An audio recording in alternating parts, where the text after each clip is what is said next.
All right. How's it going tonight? It's going well. Good. How are you? I'm doing good. So tonight, during this episode, we've decided to hop back to Reddit. And both of these Reddits involve an individual named Matt. Yes, they do. One of which is me, and the other one is some other Matt Not you. out in the universe, right? Yep. So we wanted to go to this because it was kind of looking at both of these stories, really focuses on customer service. For sure. And when there's not good customer service, what's the saying? Somebody goes out and they tell The bad customer service, they'll tell, 5 to 10 people? 5 to 10 people versus one good customer service experience, or a good customer service experience, they tell one person, right? Yep. So one of these stories involved me, and you guys get to vote. You guys can vote. Which one was you? Yeah. So while you're listening, if you want to take some guesses in your head, and we'll go from there. Why don't you go ahead? You can read the first story. All right. We'll kick it off. I'll read the first story. Everybody ready? Buckle up. Title: Horrible Experience at the Grill. This was the worst restaurant experience I have ever had in my life. McDonald's, anything, you name it. You name any restaurant and it's better. They all have better service and management than what we experienced tonight. I made reservations well in advance because we were driving into the city for a musical across the street. My wife and I had saved our appetites and not eaten much all day in anticipation of filet with lobster and ribeye with a few Manhattans and martinis before the show. We should have eaten. Reservations mean jack shit here. Walked right in on time and we were still made to wait by the door by a host. Then a second host told the first, just sit them at table 33. To which the first was hesitant, but listened. So we found ourselves at a bar table. You'd think in advance reservation we had an actual table, but I guess they had allowed walk-ins to overtake the tables. And we finally didn't care because we were still excited.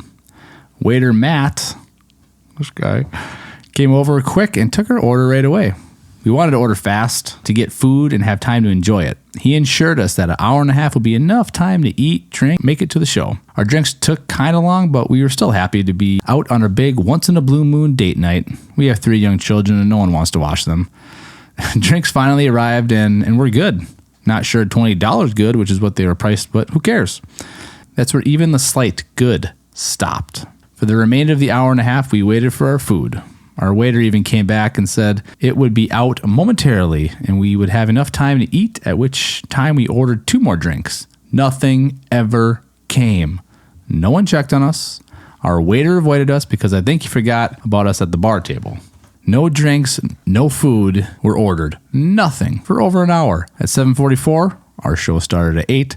I told my wife to get up because we're leaving. She insisted on talking with someone to pay for our drinks. In my opinion, they didn't even deserve that, but we did. The grill ruined our one night out, deprived us of dinner, didn't honor a reservation, and does not deserve the patronage they get. The assistant manager, Charles, did come over to the host stand at the end when my wife wanted to pay for our drinks, and I explained everything to him. He apologized and gave us his business card. He said we should reach out to him next time we would like to visit, and he would oversee our experience. Unfortunately, while nice, it seems too little, too late, and unauthentic. They wasted our time and deprived us of dinner. We had no time to get food after we left, so we were reduced to eating potato chips and candy from the theater as our dinner. We tried to shrug it off all night, but we were haunted by a non-existent experience in our empty stomachs. We were ready to spend the grill money at the grill, but weren't even given the chance. I have never experienced this in my 38 years of life. There is a first for everything. It speaks volumes. Since then, I have been lied to by the assistant manager, Charles,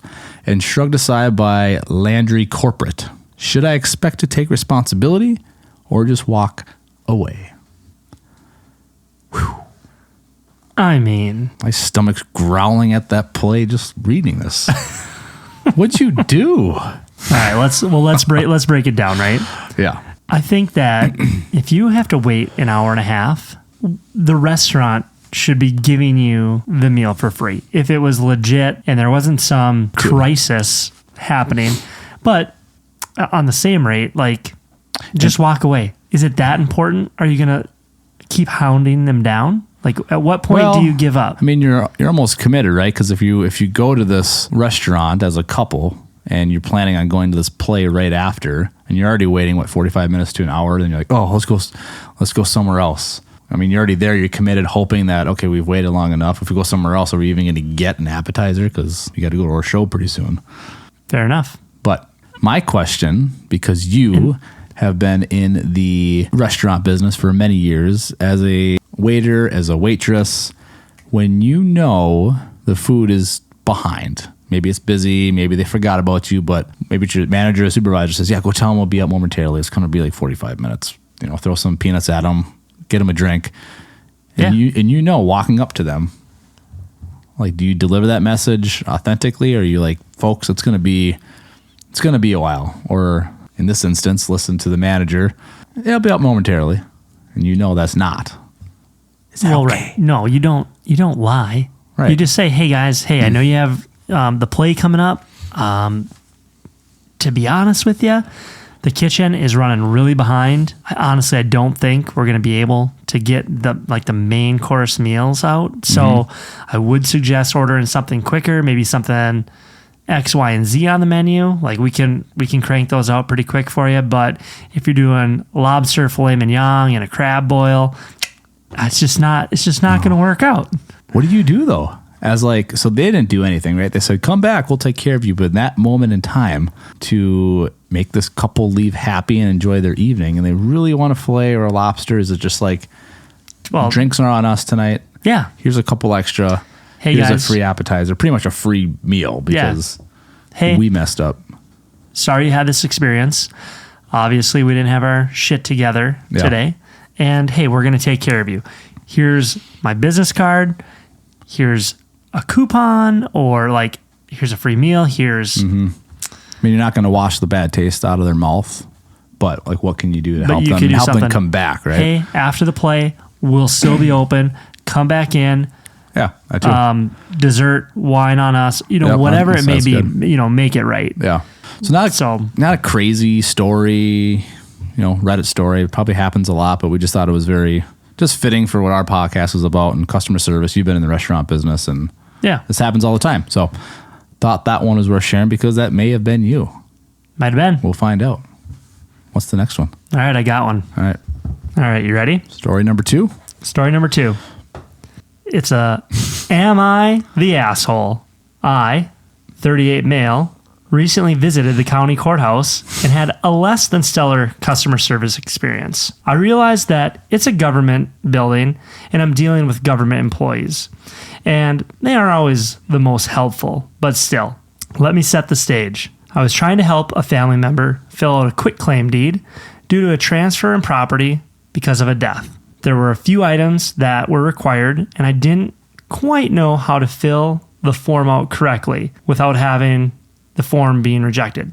For anyone that doesn't know, when a quitclaim form is filled out wrong, the county reviews it and sends you a rejection letter, which means you're stuck fixing the error as well as paying in the $90 plus fee for each submission. Ew. My son, 4, was home for the day due to a swimmer's ear infection and had to go to a doctor's appointment earlier that day. All the while, I was still working on the clock. I risked it. I wanted to get the form out of the way and get it done. So we headed to the courthouse.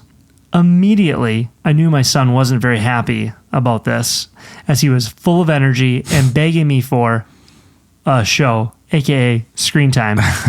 I said, no, just give me 1 minute.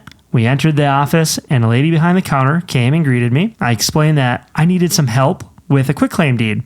She replied with, okay. I asked my first question. So when filling this out, can I put 2 names on this line? Her response, I can't answer that. Me? Why? She replies, there are lawyers for that. Okay, well. She replies again, well, the way you asked it was in a legal manner, and I can't answer that. What? At this point, I can feel my blood boiling. Okay, how about this? If I put these names on the same line, would you reject this? Her, no, we wouldn't. Anything else? All the while, my son was racing back and forth up the aisle behind me. I reply with, yes. I was so overwhelmed at this point and disgruntled with a lack of enthusiasm to help me, I came out with, you know what? No. I don't think you can help at this point. I'll either just get a lawyer like you suggested, or I'll submit it and you can send it back with any rejections. And then I'll submit it again and you can send it back and we'll just play this game. Her. All right. Me. Son, kid, you can't go behind that area. Come on, let's go. And in the background, about 5 feet away at another desk, is a worker just laughing hysterically at the interaction that we had. And then we left. Am I the asshole in this situation? Yeesh. What a weird scenario. Everything about it. Very uncomforting. Is this person the asshole? I don't think so. So if I put myself in their shoes and somebody responds anywhere, whether it's this or like a shoe store or a restaurant, and they say, okay, yeah, like, well, what the hell's your problem? I think that anytime you deal with specifically a government agency, the DMV, trying to get paperwork done at the government center, Right. Government employees just don't seem to have a ton of customer service. I feel like they all hate their want jobs. to help. I agree. Like, it feels like they hate their job and you're inconveniencing them, Right. like when you need something. Exactly. And Perfectly said. I wish it was run like a customer service. Like, I wouldn't mind walking in and paying my $180 speeding ticket I just got. And like, hey, just be friendly and helpful. Like, Right. this is what I need. I have questions. I guess for somebody to cop an attitude almost, Right. or the way that this person took that, I don't think he's the asshole necessarily. Tensions are running high. The kid in here is running all over the place. This guy in the story is on the clock at work and he doesn't want to be here. Doesn't help matters when you don't have customer service. So- And that person should have realized it. Which she might have. He or she, was it she in there, might not have a lot of general awareness of the situation. And they're just kind of going through their motions. So, I mean, I'll play devil's advocate a little bit here. On the other hand, it's a government center. They probably don't help a lot of other people. And maybe rather than getting really hot and ticked off about it at the time, should have probably had some perspective on that. So if the script was flipped a little bit and I'd be like, Matt in the story was like, great, well, okay, I'll follow those steps and we'll talk later. Would you regret not saying something? Or do you think if you were in those shoes, when you got in the car with the son and you were going to your next stop and like, oh, I should have said something? maybe. If the roles were reversed, I don't know, if I was that person, that government employee, I'd be like, hey, I see you got a lot going on. Like, hey, I can't answer that the way that you presented it. Here's the deal. You asked it in a legal manner. Legally, I can't answer it like that, but you could rephrase it. Try again. Rather than just being so blunt. Yeah. And making you feel like an idiot at the same time. All right. There was a update from OP. Oh, there was. There was. Okay. Yep. Let's hear it. Update. After writing this, I felt horrible about how short I was, and I decided to head back in to the government center. I apologized to the lady that had previously tried to help me and explained that I had a lot of things going on at the time and had some items that weren't the greatest as far as the news that you got. She thanked me for the apology, and I actually ended up purchasing a Starbucks gift card for some coffee or treats on the counter that I had found on the floor because government officials aren't allowed to accept gifts. Oh, look at that. So he felt bad. He went back in. Make amends.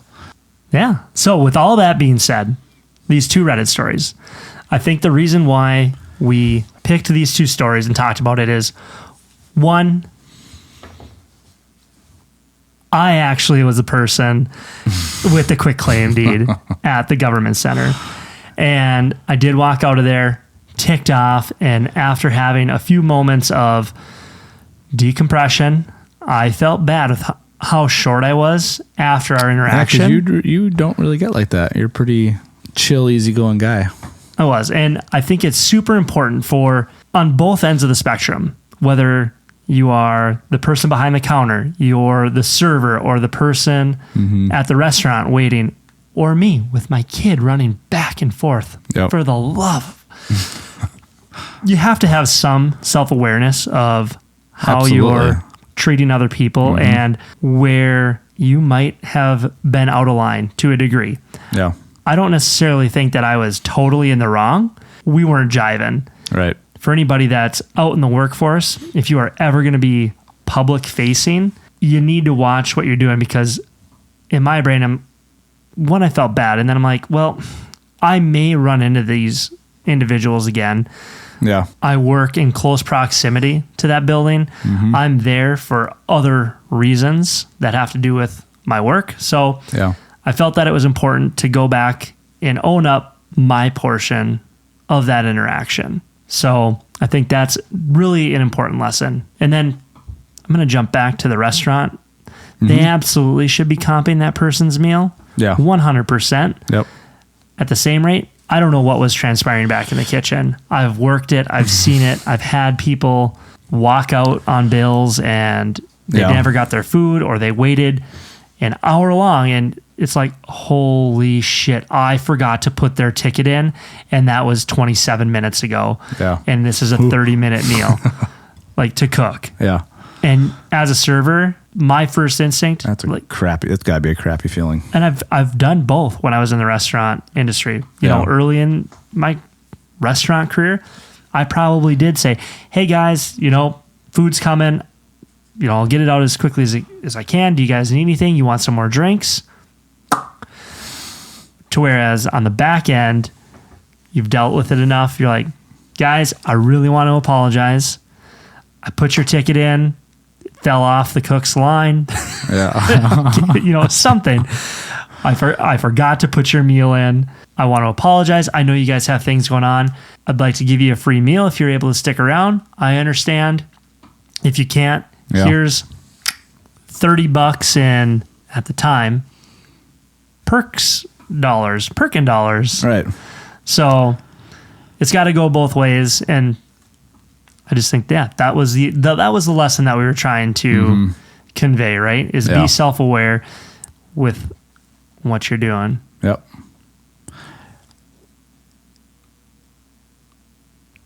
How important is that relationship between like a server and a cook? In that example, like I see that as me, marketing manager or sales rep, totally forgetting to send this flyer or design element to the client. I have to go, hey, designer friend in my company, please, I totally forgot about this. Can you whip this up real quick? Like, I know you got so much stuff on your plate. Like, does a relationship in that restaurant setting, does it help? Or like, hey, John, get these quick chicken strips going. Like, I need you to stop what you're doing right now. Okay, dude, I got this pasta ticket right now. Yeah. Is that a thing? 100%. Oh. And when when the kitchen is really busy and you do that, they don't like you I know. at that time. That's what I'm saying. But I mean, I work with a lot of mechanics, and I get recommendations from mechanics to sell things. Yep. If I'm not on good terms with my mechanics, do you think they really want to help me out? Right. So from like having a good relationship with the individuals that you have a symbiotic relationship with, super important to foster that relationship. Yeah, for sure. Well, good. This was fun. Something a little bit different. Something quick. Yeah. We'll do these Reddit stories off and on, but thought this would be fun. Matt was mentioning both stories. You guys guessed who it was, and we'll be doing more of these. There we go. Yeah.